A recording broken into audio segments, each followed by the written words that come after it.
Bapak, Ibu, dan saudara sekalian, firman Tuhan akan kita renungkan dari Lukas 11 ayat 24-26 demikian. Apabila roh jahat keluar dari manusia, ia pun mengembara ke tempat-tempat yang tandus mencari perhentian. Dan karena ia tidak mendapatkannya, ia berkata, "Aku akan kembali ke rumah yang telah kutinggalkan itu." Maka pergilah ia dan mendapati rumah itu bersih tersapu dan rapi teratur. Lalu ia keluar dan mengajak 7 roh lain yang lebih jahat daripadanya, dan mereka masuk dan berdiam di situ.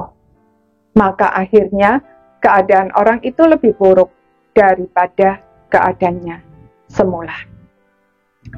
Saudara-saudara sekalian, roh jahat sudah diusir, orang yang bisu karena dirasuk sudah dapat berbicara kembali. Apakah masalahnya selesai? Tidak. Sebab iblis tidak akan mungkin begitu saja melepaskan korbannya. Saat itu, dia memang kalah. Tetapi dia menunggu kesempatan yang baik untuk merebut kembali kekuasaannya. Dan iblis adalah oknum yang tekun dan pantang menyerah. Karena itu, sebagaimana mengusir tikus agar tidak kembali lagi, sampah-sampah yang menjadi sarangnya harus dibersihkan juga.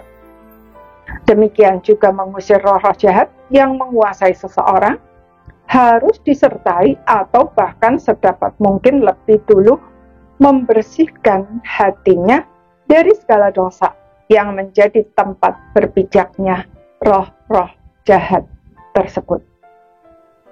Bukan hanya itu, setelah dibersihkan tidak boleh dibiarkan kosong.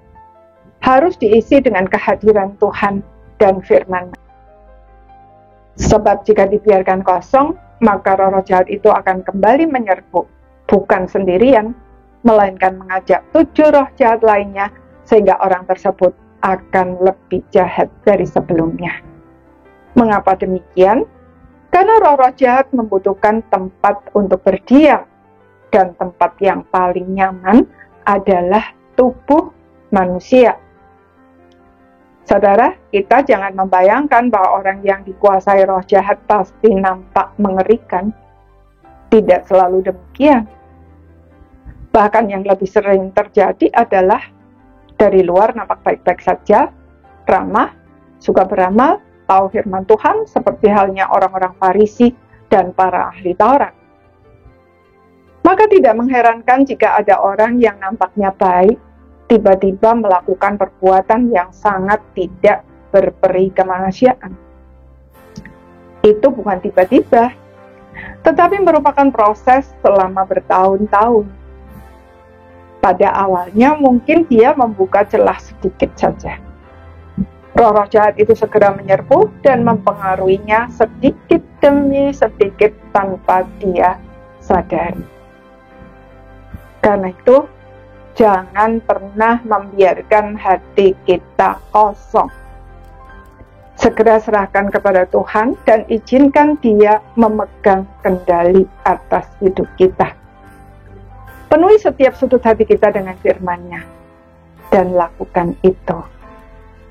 Kita juga harus senantiasa waspada terhadap tipu daya iblis dan jangan sekali-kali memberi tempat berpijak sedikit pun kepadanya dengan dosa yang nampak remeh dan semua orang melakukannya.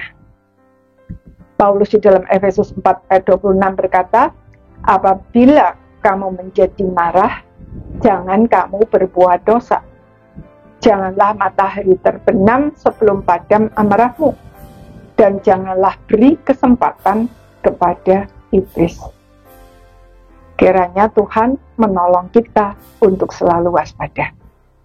Amin.